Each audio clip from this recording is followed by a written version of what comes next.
Adding a volume control to physically based auto depth of field opens a world of opportunity and flexibility to how its autofocus system interacts with your world.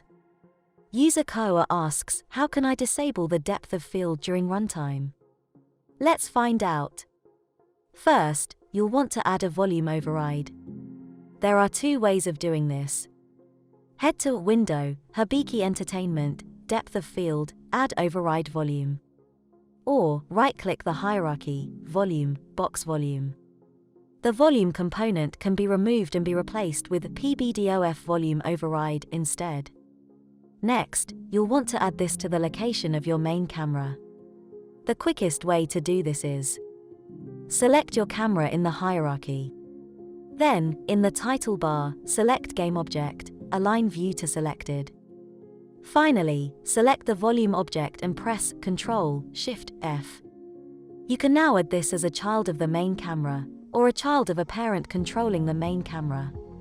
This will allow the volume to follow. You can now set the size of the volume to 1 on its transform, and enter play mode. You will now see that depth of field can be toggled off and on, in a debug-like way. Volumes are very powerful to use, and have many implementations in your project. Let us know if you have any ideas on how you might want physically based auto depth of field to work with the Unity volume system.